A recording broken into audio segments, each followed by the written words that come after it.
2028 ఎన్నికలకు ఇంకా 2 ఏళ్లకు పైగా ఉంది. కానీ భూపాల్పల్లి బీఆర్ఎస్ లో టికెట్ రగడ ఇప్పుడే మొదలైంది. జిల్లా సాధించిన నాయకుడే మా అభ్యర్థి అంటూ ఒకవైపు, ఇన్ఛార్జ్ నిర్ణయం ఇదే అంటూ మరోవైపు, ప్రెస్ మీట్లతో వేడెక్కిన భూపాల్పల్లి రాజకీయాల వెనుక అసలు కథేంటి? ఈ స్పెషల్ రిపోర్ట్.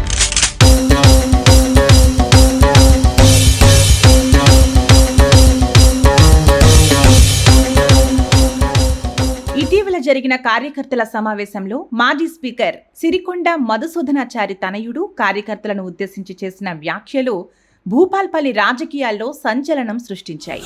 ఈసారి మాత్రం బ్రహ్మదేవుడు దిగొచ్చిన ఎవ్వరు చెప్పినా భూపాలపల్లి నియోజకవర్గం నుంచి మధుసూదనాచారి గారు పోటీ చేయడం విరమింపడు. బరాబర్ బరిగీసి పోటీలో ఉంటాం. పోటీ నుంచి వైదొలగే సమస్య లేదు. దానికి నాది హామీ, నాది పూచి. భూపాల్పల్లిని జిల్లాగా సాధించిన నాయకుడే మీ కాబోయే ఎమ్మెల్యే, గర్వంగా కాలర్ ఎగరేసి చెప్పుకోండి అని ఆయన చేసిన పిలుపు గండ్ర వర్గానికి మింగుడు పడలేదు. బరాబర్ ఎవరడిగినా కాలర్ ఎగరేసుకొని చెప్పండి, జిల్లాకు వచ్చిన నాయకుడే కాబోయే ఎమ్మెల్యేని. నేను కాదు, మా నాన్నగారే పోటీలో ఉంటారు.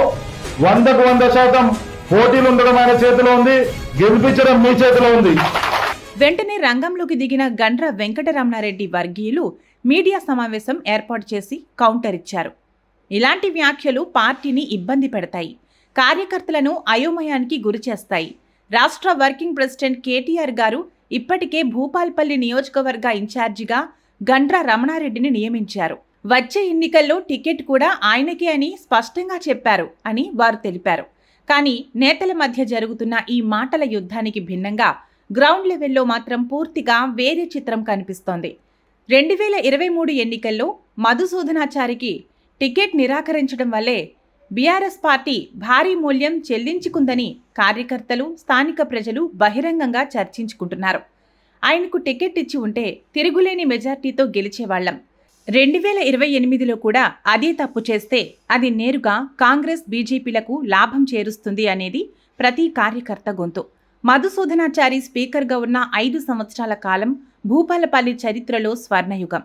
ఆయన కేంద్ర, రాష్ట్ర ప్రభుత్వాల నుండి నియోజకవర్గానికి పెద్ద ఎత్తున నిధులు తీసుకొచ్చి రోడ్లు, డబుల్ బెడ్రూమ్ ఇళ్లు, తాగునీరు, విద్య, వైద్య రంగాల్లో విప్లవాత్మక మార్పులు తీసుకొచ్చారు.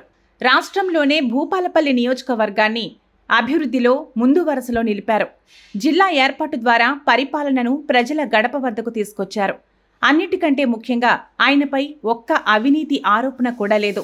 మచ్చలేని నాయకుడిగా, ప్రజానాయకుడిగా ఆయనకు గుర్తింపు ఉంది.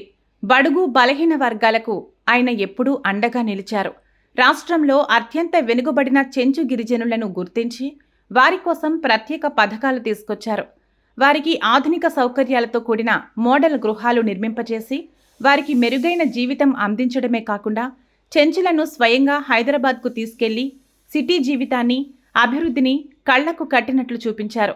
దీంతో సమాజంలో వారికి ఒక గొప్ప గుర్తింపు, గౌరవం వచ్చేలా చేశారు. పల్లెనిద్ర కార్యక్రమం ద్వారా ప్రతి పేద కుటుంబంలో ఉండి వారి కష్టాలు స్వయంగా తెలుసుకుని పరిష్కరించారు. ప్రతి కార్యకర్తకు, ప్రతి కుటుంబానికి అందుబాటులో ఉండి సమస్యలు పరిష్కరించిన నాయకుడైన. 2023లో టికెట్ దక్కనప్పుడు చెంచులు, దళితులు, బీఆర్ఎస్ కార్యకర్తలు రోడ్లపైకి వచ్చి కన్నీరు పెట్టుకున్న దృశ్యాలు ఇప్పటికీ అందరి కళ్ల ముందు మెదులుతున్నాయి. ఇలాంటి అభివృద్ధి ప్రదాత, అవినీతి రహిత నాయకుడు ఉంటేనే నియోజకవర్గం బాగుపడుతుందని, పార్టీకి భారీ విజయం ఖాయమని ప్రజలు, రాజకీయ విశ్లేషకులు అభిప్రాయపడుతున్నారు. ఒకవైపు ప్రెస్ మీట్ల యుద్ధం, మరోవైపు గ్రౌండ్లో ప్రజల మద్దతు. భూపాల్పల్లి బీఆర్ఎస్ అభ్యర్థిగా ఎవరిని ఎంపిక చేస్తే పార్టీకి, నియోజకవర్గానికి మేలు జరుగుతుందో అధిష్టానం తీసుకునే నిర్ణయమే కీలకంగా మారింది. తదుపరి పరిణామాల కోసం చూస్తూ ఉండండి ప్రజానాడి.